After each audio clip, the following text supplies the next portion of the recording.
Agree study India YouTube channel में आप सभी छात्र छात्राओं का स्वागत है। आज हम अपने जो क्वेश्चन पेपर लेके आए हैं वो fundamentals of agriculture extension education, जो आप लोगों का सेकंड सेमेस्टर का एक सब्जेक्ट है। आई होप जैसे आप लोगों को पहले हमने वीडियो के माध्यम से आप लोगों के कुछ सब्जेक्ट को कवर कराया था, तो उम्मीद है आप लोगों के जो अभी एग्ज़ाम हुए हैं उनमें उन श्रृंखलाओं से आप लोगों को ज़्यादा से ज़्यादा प्रश्न मिले होंगे, और उम्मीद करते हैं आने वाले समय में भी आपको जो भी वीडियो मिलेंगी वो आपके पेपर के लिए महत्वपूर्ण होंगे। तो चलते हैं हम अपनी श्रृंखला की तरफ, अपने क्वेश्चंस की तरफ। तो पहला क्वेश्चन हमारा कहता है, प्रसार शिक्षा की उत्पत्ति सर्वप्रथम किस देश में हुई थी? प्रसार शिक्षा की उत्पत्ति किस देश में हुई थी पहले? Option A America, option B England, option C Bharat, option D चीन। तो प्रसार शिक्षा की जो उत्पत्ति हुई थी वो इंग्लैंड में हुई थी। ऑप्शन बी जो है हमारा करेक्ट आंसर है। चलते हैं अगले प्रश्न की तरफ। देखिए आप लोगों के पास भी समय कम रहता और तो मैं ज़्यादा एक्सप्लेनेशन ना देके सीधे क्वेश्चन और उसका आंसर पे बात करेंगे। बहुत ज़्यादा डीपली पे बात नहीं करेंगे, कम समय में ज़्यादा से ज़्यादा आप लोगों को क्वेश्चन तैयार कराने हैं। तो क्वेश्चन संख्या 2 को देखते हैं। प्रश्न संख्या 2 कहता है, प्रसार शिक्षा के जनक किसे माना जाता है? किसे प्रसार शिक्षा का जनक माना जाता है? ऑप्शन ए ओपी धामा, लिंगन्स, जेम्स स्ट्राउड और गांधी जी। तो प्रसार शिक्षा के जो जनक हैं वो है लिंगन्स। ऑप्शन बी जो हमारा करेक्ट होगा। चलते हैं अगले प्रश्न की तरफ। प्रश्न संख्या 3 को देखते हैं। प्रसार किस भाषा का शब्द है? Option A Greek, option B Latin, option C French और ऑप्शन डी इंग्लिश। तो जो प्रसार यानी जो एक्सटेंशन वर्ड है वो जो लैटिन वर्ड है। चलते हैं नेक्स्ट प्रश्न की तरफ। प्रश्न संख्या 4 को देखते हैं। शिक्षा कुछ भी केवल आत्मा की संतुष्टि है कथन दिया था। तो कथन किसने दिया था? Option A Swami Vivekananda ji, Ruskin का, ऑप्शन बी टैगोर जी का, ऑप्शन डी गांधी जी का। तो जो आत्मा जो शिक्षा है केवल आत्मा की संतुष्टि की बात की जाती वो की थी आपके टैगोर जी ने थी। तो ऑप्शन संख्या जो है सी आपका राइट होगा। चलते हैं अगले प्रश्न की तरफ। प्रश्न संख्या 5 को देखते हैं। 5वां प्रश्न कहता है, प्रसार विकास कार्यों का आधार होना चाहिए। प्रसार जो है विकास कार्यों का आधार होना चाहिए। ऑप्शन है राष्ट्रीय, प्रांतीय, स्थानीय और पारिवारिक। तो जो होना चाहिए वो होना चाहिए स्थानीय होना चाहिए। प्रसार का विकास कार्यों का जो आधार होना चाहिए वो स्थानीय होना चाहिए। चलते हैं अगले प्रश्न की तरफ। प्रश्न संख्या 6 को देखते हैं। 6वां प्रश्न कहता है, प्रसार शिक्षा है। ऑप्शन ए औपचारिक शिक्षा, ऑप्शन बी अनौपचारिक शिक्षा, ऑप्शन सी प्रौढ़ शिक्षा और ऑप्शन डी बी और सी दोनों। तो देखिए औपचारिक शिक्षा भी और प्रौढ़ शिक्षा भी है, तो ये ऑप्शन हमारा डी जो है वो हमारा करेक्ट आंसर होगा। चलते हैं नेक्स्ट प्रश्न की तरफ। प्रश्न संख्या 7, प्रसार दर्शन का सिद्धांत होना चाहिए। प्रसार दर्शन का सिद्धांत होना चाहिए कृषि मंत्री का आदेश, प्रांतीय विकास आयुक्त का आदेश, प्रजातंत्र, ग्राम विकास अधिकारी की सोच। तो प्रजातांत्रिक होना चाहिए। प्रसार दर्शन का जो सिद्धांत होना चाहिए वो प्रजातांत्रिक होना चाहिए। भारत में प्रसार शिक्षा के जनक, तो प्रसार शिक्षा के जनक कौन है? के.एन. सिंह, जे.पी. लिंगन्स, ओ.पी. धामा और जेम्स स्ट्राउड। तो प्रसार शिक्षा के जो भारत में जनक है वो के.एन. सिंह है। ऑप्शन ए हमारा करेक्ट होगा। चलते हैं अगले प्रश्न की तरफ। प्रश्न संख्या 9 और 9वां प्रश्न कहता है, इंग्लैंड में प्रसार शब्द सर्वप्रथम किस वर्ष में जाना गया? इंग्लैंड में जो प्रसार वर्ड है वो किस वर्ष से जाना गया? 1873, 1885, 1896, 1919। तो जो इंग्लैंड में प्रसार वर्ड जाना गया था वो 1873 में। ऑप्शन ए 19 का प्रश्न संख्या 9 का जो ऑप्शन ए जो है हमारा करेक्ट होगा। चलते हैं अगले प्रश्न की तरफ। आवश्यकता क्या है? वर्तमान में क्या है? ऑप्शन बी भविष्य का लक्ष्य क्या है? ऑप्शन डी दोनों लक्ष्यों का योग, दोनों लक्ष्यों का अंतर।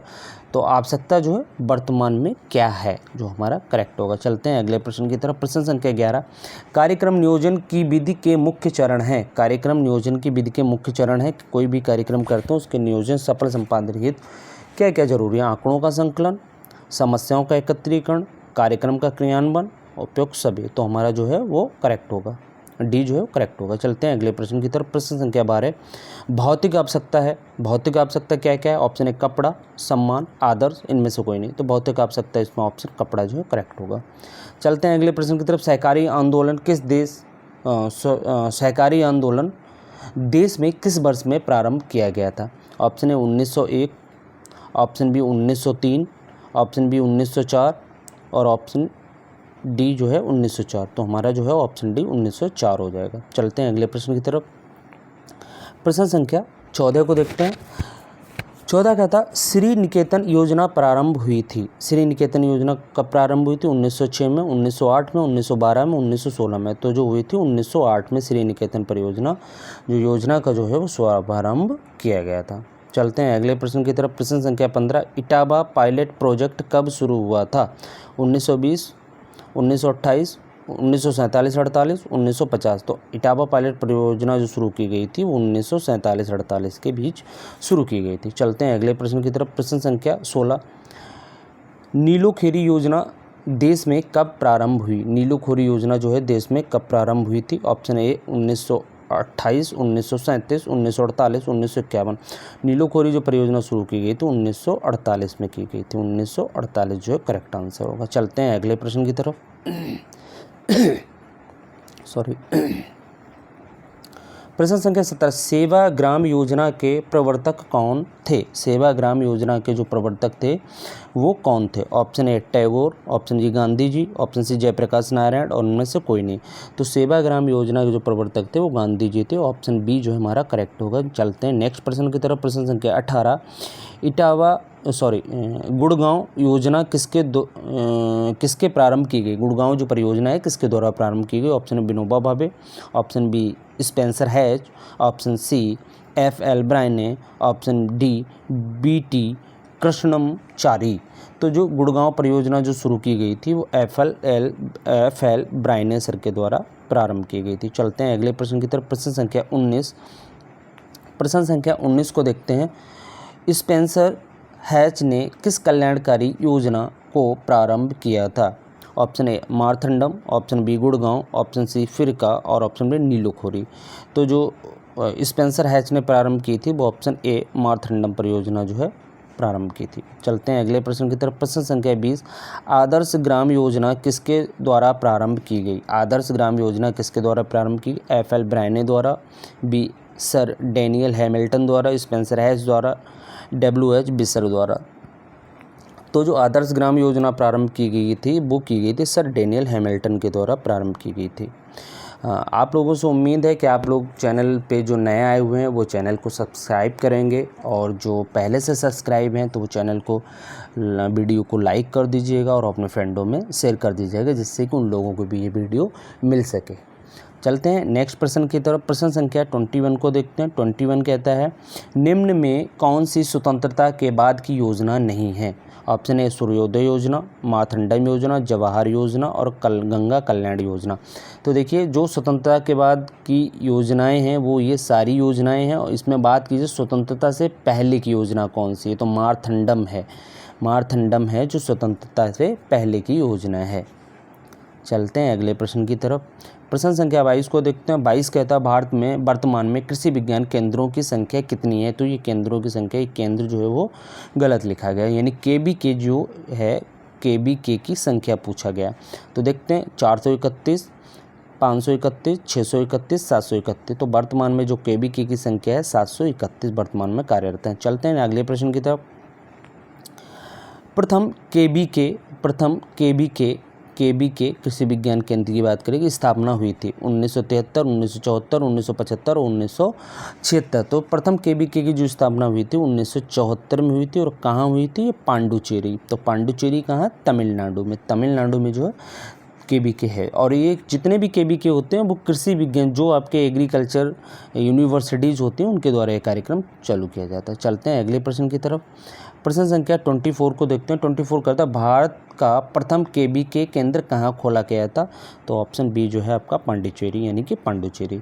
चलते हैं अगले प्रश्न की तरफ। प्रश्न संख्या 25, प्रथम KBK के किस विश्वविद्यालय के अंतर्गत खोला गया? तो तमिलनाडु विश्वविद्यालय के अंतर्गत प्रथम KBK यानी फर्स्ट KBK जो है तमिलनाडु विश्वविद्यालय के अंतर्गत खोला गया था। चलते हैं अगले प्रश्न की तरफ। प्रशिक्षण और भ्रमण व्यवस्था किस वर्ष प्रारंभ हुई? प्रशिक्षण और भ्रमण व्यवस्था किस वर्ष प्रारंभ हुई? ऑप्शन 1972, 1975, 1976, 1979। तो प्रशिक्षण और भ्रमण का जो योजना 1979 में जो है शुरू हुई थी। तो 26 का जो ऑप्शन है वो डी हमारा करेक्ट होगा। चलते हैं अगले प्रश्न की तरफ। प्रश्न संख्या 27 को देखते हैं। राष्ट्रीय कृषि प्रौद्योगिकी परियोजना का प्रारंभ कब हुआ था? ऑप्शन ए 1992, 1998, 1999, 1996। तो राष्ट्रीय प्रौद्योगिकी परियोजना का जो प्रारंभ हुआ था 1999 में किया गया था। चलते हैं अगले प्रश्न की तरफ। प्रश्न संख्या देखते हैं 28। वर्ष 1995 में कौन सा कृषि कार्यक्रम प्रारंभ हुआ था? 1995 में कौन सा कार्यक्रम प्रारंभ हुआ था? IBLP, NATP, T&V और KBK। तो देखिए जो 1995 में कार्यक्रम शुरू हुआ था वो IBLP शुरू हुआ था। IBLP जो प्रोग्राम है वो शुरू किया गया था। IBLP का जो होता है उसको कहते हैं international visitor leadership programme. International visitor leadership programme इसको कहते हैं, और ये कब 1995 में शुरू हुआ था। चलते हैं अगले प्रश्न की तरफ। प्रश्न संख्या 29 को देखते हैं। 29 कहता है जिला स्तर पर आत्मा का चेयरमैन कौन होता है? जो आत्मा है जो एग्रीकल्चर की एजेंसी है जो बहुत सारी परियोजनाओं को क्रियान्वित कराती है, उनको सफल बनाती है, तो उसका जो चेयरमैन होता है वो कौन सा होता है? Option A CDO, option B जिलाधीश, ऑप्शन सी संयुक्त कृषि निदेशक और ऑप्शन डी SDM। तो देखिए जो आत्मा का जो चेयरमैन जिला स्तर पे होता है वो होता है आपका जिलाधीश, यानी कि DM डिस्ट्रिक्ट मजिस्ट्रेट वो होता है उसका चेयरमैन होता है। चलते हैं अगले प्रश्न की तरफ। आत्मा में कितने सदस्य होते हैं? आत्मा में जो मेंबर हैं वो कितने होते हैं, बात इस पर की जाती है। ऑप्शन है 15, 12, 10, 7। तो आत्मा के जो मेंबर होते हैं वो 15 मेंबर होते हैं। आत्मा परियोजना जो होती है उसमें कितने मेंबर? 15 होते हैं। चलते हैं अगले प्रश्न की तरफ। प्रश्न संख्या 31। NAIP परियोजना किस वर्ष प्रारंभ हुई थी? NAIP, तो NAIP क्या होता है? National agricultural innovation project. National agriculture innovation project किस वर्ष प्रारंभ हुई थी? बात इस पे देखते हैं। 2004, 2006, 2008, 2010। तो नेशनल एग्रीकल्चर इनोवेशन जो प्रोजेक्ट शुरू हुआ था वो 2006 में शुरू हुआ था। तो ऑप्शन बी जो हमारा करेक्ट होगा। चलते हैं अगले प्रश्न की तरफ। प्रश्न संख्या 32 को देखते हैं। भारत का प्रसिद्ध एटिक केंद्र कहाँ है? भारत का प्रसिद्ध एटिक केंद्र कहाँ है? तो एटिक का मतलब होता है, एटिक जो होता है वो आपका होता है agriculture technology information centre. Agriculture technology information centre. तो ये जो है स्थित है वो है आपका नई दिल्ली में। एग्रीकल्चर टेक्नोलॉजी इनोवेशन सेंटर जो है नई दिल्ली। चलते हैं अगले प्रश्न की तरफ। प्रश्न संख्या 33 NAIP जो बता दिया आपको, नेशनल एग्रीकल्चर इनोवेशन प्रोजेक्ट किसकी वित्तीय सहायता से चालू हुई? किसकी वित्तीय सहायता से चालू हुई? Option A NABARD, state bank of India, विश्व बैंक और भारत सरकार का वित्त मंत्रालय। तो NAIP national agriculture innovation project विश्व बैंक के द्वारा, वर्ल्ड बैंक के द्वारा शुरुआत की गई, सहायता मिली थी। प्यास लगना है। ऑप्शन ए अनुभूत आवश्यकता, अनुभूत आवश्यकता, A और B दोनों, इनमें से कोई नहीं। तो अनुभूत आवश्यकता, प्यास जो है अनुभूत आवश्यकता। चलते हैं अगले प्रश्न की तरफ। वर्ष 1952 में कौन सी लोकप्रिय योजना देश में प्रारंभ हुई? 1952 में लोकप्रिय योजना कौन से प्रारंभ हुई? सामुदायिक विकास योजना, राष्ट्रीय प्रसार सेवा, परिवार नियोजन, उपयुक्त सभी। तो 1952 में जो लोकप्रिय परियोजना शुरू हुई, सामुदायिक विकास योजना जो है वो शुरू हुई थी। चलते हैं अगले प्रश्न की तरफ। सघन कृषि विकास कार्यक्रम किस वर्ष प्रारंभ हुआ था? सघन विकास कार्यक्रम किस वर्ष शुरू हुआ था? तो आपको पता होना चाहिए 1960-61 में सघन कृषि विकास कार्यक्रम जो है वो शुरू हुआ था। चलते हैं अगले प्रश्न की तरफ।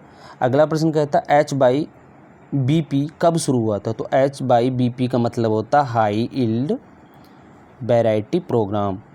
हाई यील्ड वैरायटी प्रोग्राम जो होता था वो किस वर्ष प्रारंभ हुआ था?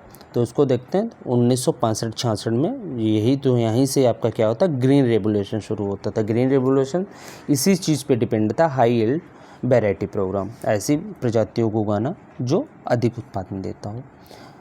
चलते हैं अगले प्रश्न की तरफ। 38 प्रश्न कहता है ट्राइसेम योजना देश में कब प्रारंभ हुई? ट्राइसेम परियोजना देश में कब प्रारंभ हुई? 77, 78, 79, 80। तो 1979 1979 में जो है ट्राइसेम योजना प्रारंभ हुई थी। चलते हैं अगले प्रश्न की तरफ। प्रश्न संख्या 39 पंचायत का 3 स्तरीय कार्यक्रम कब शुरू हुआ? पंचायत का 3 स्तरीय कार्यक्रम जो है वो कब शुरू हुआ था? तो 1957 में जो है ये कार्यक्रम शुरू हुआ था। चलते हैं अगले प्रश्न की तरफ। सर्वोदय कार्यक्रम राजनीतिक दल से संबंधित थे। सर्वोदय कार्यक्रम राजनीतिक दल से संबंधित थे। जनसंघ से, कम्युनिस्ट पार्टी से, कांग्रेस से, सोशलिस्ट से, तो कांग्रेस से संबंधित थे। सर्वोदय कार्यक्रम राजनीतिक दल से संबंधित थे। चलते हैं अगले प्रश्न की तरफ। प्रश्न संख्या 41 स्वर्ण जयंती स्वग्राम योजना में केंद्र सरकार के व्यय करने का भाग है। तो केंद्र सरकार स्वर्ण जयंती जो प्रोग्राम चलता है उसमें केंद्र सरकार का कितना शेयर होता है? 50%, 75, 80, 90। तो वो जो होता है वो 75% होता है स्वर्ण जयंती स्वग्राम योजना। चलते हैं अगले प्रश्न की तरफ। ग्राम प्रधान एक नेता है। ग्राम प्रधान एक नेता है। कैसा? प्राथमिक नेता, द्वितीय नेता, तृतीय नेता, इनमें से कोई नहीं। तो प्राथमिक नेता होता है ग्राम प्रधान। नेक्स्ट प्रश्न की तरफ चलते हैं। नेता के गुण हैं 43 जो है नेता के गुण हैं धैर्य, अनुभूति, विनम्रता, ये सभी। तो देखिए ये सभी होते हैं, उनको धैर्य भी होता है, अनुभूति भी होती है, विनम्रता भी होती है, तो ये सभी हैं। चलते हैं अगले प्रश्न की तरफ। 44 कहता है कार्यक्रम मूल्यांकन संगठन प्रोजेक्ट इवोल्यूशन ऑर्गेनाइजेशन की स्थापना का वर्ष है। तो इसकी स्थापना का वर्ष देखते हैं 1947, 1952, 1977, 1994। तो 1952 में जो है PEO का स्थापना हुई थी। चलते हैं अगले प्रश्न की तरफ। प्रसार शिक्षा में मूल्यांकन का प्रमुख पैमाना कौन नहीं है? कौन सा पैमाना नहीं है जो एजुकेशन के एवोल्यूशन में काम आता है? तो उसको देखते हैं। सहसंबंध, माध्य, केवल देखकर, टी टेस्ट। तो जो नहीं है वो आपका है केवल देखकर आपको किसी की चीज़ की मूल्यांकन नहीं कर सकते हैं। चलते हैं अगले प्रश्न की तरफ। प्रश्न संख्या 46 को देखते हैं। लैब टू लैंड प्रोग्राम का प्रारंभ वर्ष है, यानी जो लैब टू लैंड प्रोग्राम प्रारंभ किया गया था उसका कौन सा वर्ष है? 1977, 1979, 1987, 1983। तो जो 1979 में है वो लैब टू लैंड प्रोग्राम शुरू किया गया था। प्रयोगशाला से प्रक्षेत्र तक जो प्रोग्राम है वो शुरू किया गया था। चलते हैं अगले प्रश्न की तरफ। विसरण के प्रमुख तत्व है। विसरण के जो प्रमुख तत्व हैं वो कौन कौन से? ऑप्शन है नवाचार, संचार, सामाजिक व्यवस्था, ये सभी। तो ये सभी है, यानी नवाचार भी है, संचार भी, सामाजिक व्यवस्था भी है। चलते हैं अगले प्रश्न की तरफ। प्रश्न संख्या 48 2 से 2.5% अभिग्रहणकर्ता होते हैं। जो 2 से 2.5% जो अभिग्रहणकर्ता हैं वो होते हैं। कैसे होते हैं? नवप्रवर्तक, विलंब बहुसंख्यक, प्रारंभिक बहुसंख्यक, सुस्तग्रही। तो वो नवप्रवर्तक होते हैं जो 2 से 2.5% अभिग्रहण करते हैं। चलते हैं अगले प्रश्न की तरफ। सबसे देर से अंगीकरण करने वाला कृषक कहलाते हैं। सबसे देर से जो अंगीकृत किसी चीज़ को अपनाता है वो कौन से कृषक कहलाते हैं? नवप्रवर्तक, विलंब बहुसंख्यक, प्रारंभिक बहुसंख्यक, सुस्तग्रही। तो ये सुस्तग्रही कहलाते हैं। सुस्तग्रही जो होते हैं वो देर से अंगीकृत करते हैं। चलते हैं अगले प्रश्न की तरफ और आज का ये हमारा 50वां प्रश्न है। 50वें प्रश्न को देखते हैं। देश में संगम योजना लागू हुई थी। तो भैया संगम योजना जो लागू हुई थी 1996 में शुरू हुई थी। संगम योजना जो 1996 में लागू हुई थी। चलते हैं अगले प्रश्न की तरफ। पक्ष एवं विपक्ष में बोलने वाले समूह विधि कहलाती है। पक्ष और विपक्ष में बोलने वाली समूह विधि है वो कहलाती है, क्या कहलाती है? वो कहलाती है डिबेट। पक्ष और विपक्ष दोनों में बहस होती है तो उसको क्या कहते हैं? डिबेट कहलाते हैं। बोलने वाली जो है समूह विधि, बोलना भी है और समूह में भी समूह विधि कहलाती है।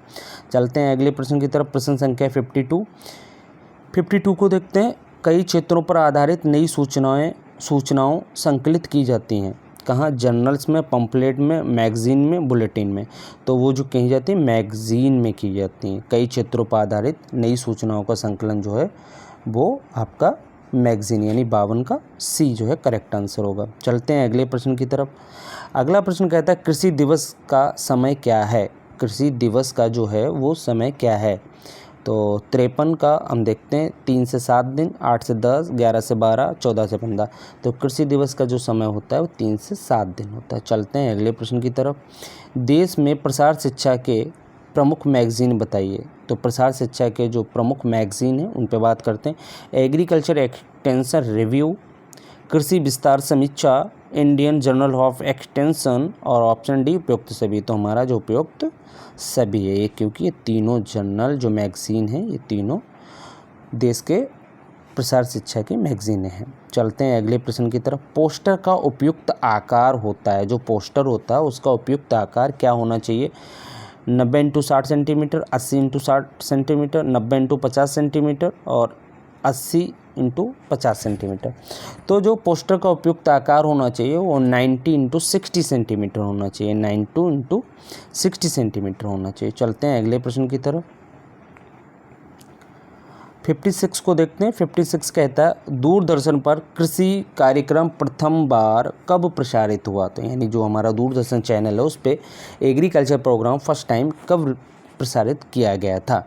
ऑप्शन ए 26 जनवरी 1967, 26 जनवरी 1968, 26 जनवरी 1969, 26 जनवरी 1970। तो भैया दूरदर्शन पर जो कृषि कार्यक्रम प्रारंभ किया गया था वो 26 जनवरी 1967 को प्रारंभ किया गया। तो ऑप्शन ए जो हमारा करेक्ट होता है। चलते हैं अगले प्रश्न की तरफ। 57 पे देखते हैं। फ्लैश कार्ड की संख्या होती है, फ्लैश कार्ड की जो संख्या होती है वो कितनी होती है? वो 10 से 12 होती है। चलते हैं अगले प्रश्न की तरफ। प्रश्न संख्या 58। पोस्टर है एक प्रक्षेपण सामग्री, अपक्षेपण दृश्य सामग्री, श्रव्य सामग्री या श्रव्य दृश्य सामग्री? तो देखो सुन और देख नहीं सकते, देख सकते हैं सुन नहीं सकते। सुनना नहीं है, सिर्फ देखना भी होता है।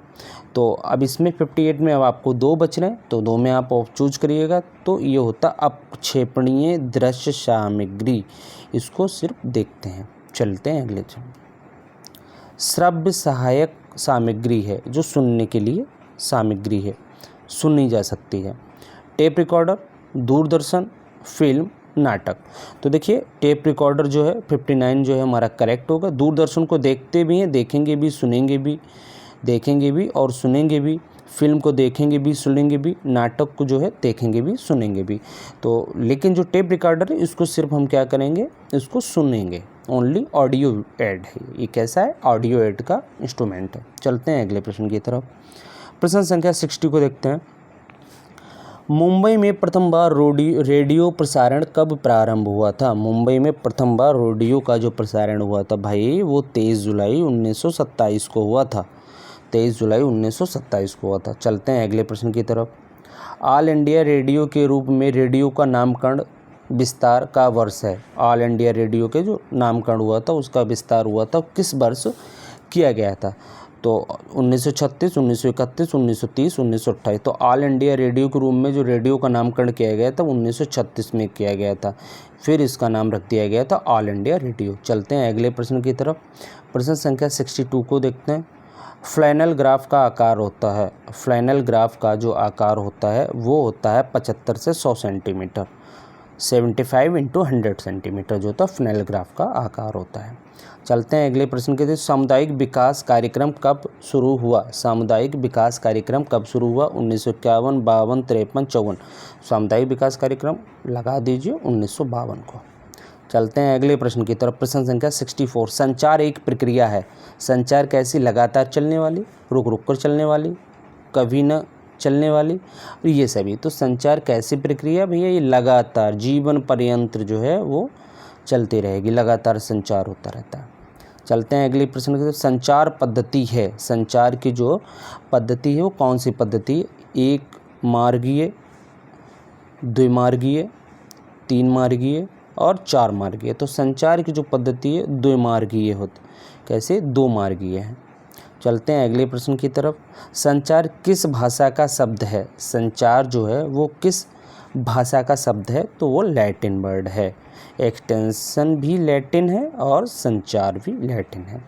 संचार कम्युनिकेशन, 2 या 2 से अधिक व्यक्ति संदेशों एवं सूचनाओं के आदान प्रदान के साथ साथ उनके अर्थों, भावनाओं एवं तर्कों इत्यादि का आदान प्रदान कहलाता है। प्रश्न कहता है 2 या 2 से अधिक व्यक्ति संदेशों एवं सूचनाओं के आदान प्रदान के साथ साथ उनके अर्थों, भावनाओं एवं तर्कों इत्यादि का आदान प्रदान कहलाता है। तो उनके इत्यादि का जो आदान प्रदान कहलाता है उनको देखते हैं। विचार, संचार, दूरदर्शन, ये सभी।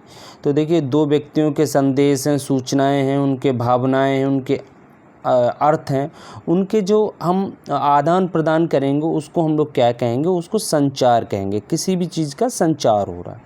चलते हैं अगले प्रश्न की तरफ। प्रश्न संख्या 68 को देखते हैं।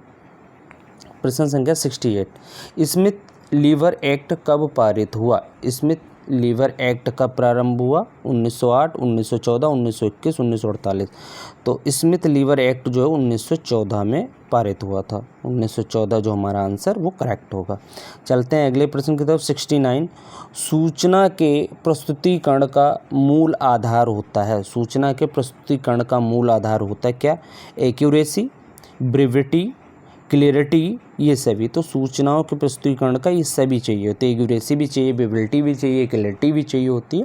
तो ये मूल आधार होते हैं। चलते हैं अगले प्रश्न की तरफ। आज का ये 70 नंबर का ये प्रश्न है।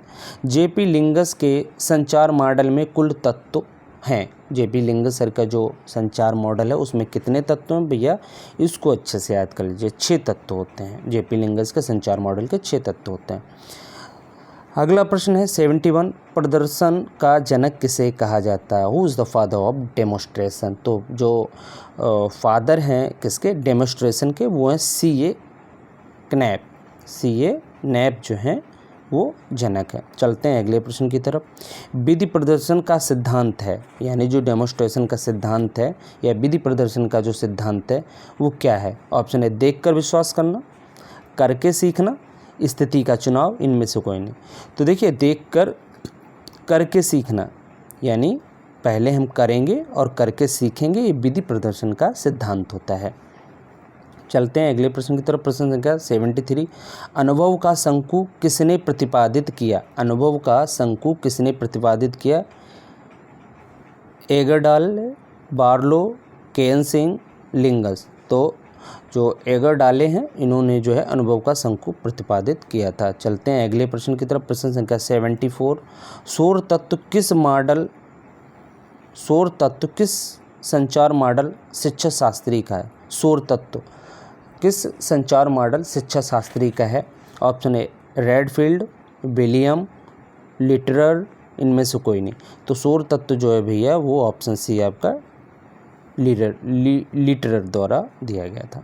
चलते हैं अगले प्रश्न की तरफ। प्रश्न संख्या 75, बर्लो महोदय ने अपने मॉडल में कितने तत्वों का समावेश किया? जो बर्लो सर थे उनने अपने मॉडल में कितने तत्व रखे थे? तो भैया ये भी 6 तत्व रखे थे। चलते हैं अगले प्रश्न की तरफ। प्रश्न संख्या 76, वक्ता भाषण श्रोतागण मॉडल है। वक्ता भाषण श्रोतागण मॉडल है तो उसको देखते हैं कौन है? हेराल्ड लासबेल, अरस्तु, लिंगस, बार्लो। तो जो 76 में आपका पूछा गया वक्ता भाषण श्रोतागण मॉडल है वो है आपका अरस्तु सर का। अरस्तु का जो है वो मॉडल है। चलते हैं अगले प्रश्न की तरफ। प्रश्न संख्या 77, प्रोग्रेसिव किसान होता है। प्रोग्रेसिव किसान होता है कैसा? नीरस, आलसी, नवाचारक, ये सभी। तो भैया नीरस और आलसी तो होगा नहीं, जब ये नहीं होगा तो ये सभी का भी नहीं। तो नवाचार होता है, इनोवेटिव होता है, नई इनोवेशन करता है। 78, कृषि पत्रकारिता है। कृषि पत्रकारिता है गैर राजनैतिक, कृषि स्वतंत्र, राजनैतिक, ये सभी। तो देखिए गैर राजनीतिक है। कृषि की पत्रकारिता करना किसी भी लीडरशिप से किसी भी फेवर में बात करना नहीं होता है। चलते हैं अगले प्रश्न की तरफ। लॉर्ड रिपन द्वारा स्थानीय स्वायत्त शासन का प्रस्ताव कब पारित किया?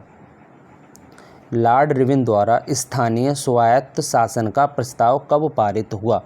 तो हुआ था 1882 में। 1882 में हुआ था। और आज का ये आखिरी प्रश्न है। आई होप्स आप लोगों को श्रृंखला और ये पेपर अच्छा लगा होगा। उम्मीद करते हैं आप लोग वीडियो को लाइक करेंगे, अपने फ्रेंडों को या अपने ग्रुप में शेयर करेंगे, जिससे कि और भी आप लोगों के साथियों को हेल्प मिल सके। और आने वाले समय में हम आपके सारे पेपर्स जो इस बार हुए हैं उनकी स्मृति पे आधारित पेपर को हम बना देंगे, जिससे कि अगले जो आपका A1 सेमेस्टर होगा, चाहे वो आपका 2nd का हो, 4th का हो, 6th का हो, आपको सारे पेपर्स सब्जेक्ट वाइज मिल जाएंगे। और कोशिश रहेगी आप लोगों को ज़्यादा से ज़्यादा प्रश्न दें। तो आज का ये हमारा अंतिम प्रश्न है, प्रसार भारती निगम लागू हुआ? प्रसार भारती निगम जो है वो लागू हुआ 1997, 1998, 1999, इनमें से कोई नहीं। तो प्रसार भारती निगम जो लागू हुआ भैया वो 1997 में लागू हुआ। हमारा ऑप्शन ए जो है वो करेक्ट होगा। तो आज की श्रृंखला को हम यहीं पे विराम देते हैं। और हमने जैसा आप लोगों को बताया कि अगर आपको कोई भी कमेंट्स करना है, कोई इशू है, कोई समस्या आ रही है, तो जब आप कमेंट करें तो उसके साथ में अपना क्वेश्चन और उसके नीचे आप अपना फ़ोन नंबर ज़रूर ऐड कर दें, जिससे कि हम आपको बैक कॉल करके आपसे बात करके आपका समस्या का समाधान कर सकते हैं। कभी कभी हम क्वेश्चन को रिप्लाई नहीं दे पाते हैं, आप लोग जो करते हैं, तो कभी न कभी कॉल करके आप लोगों से बात कर लेंगे, ठीक है। आई होप आप लोगों को श्रृंखला अच्छी लगी होगी और आप लोग अच्छे से पढ़ते रहिएगा।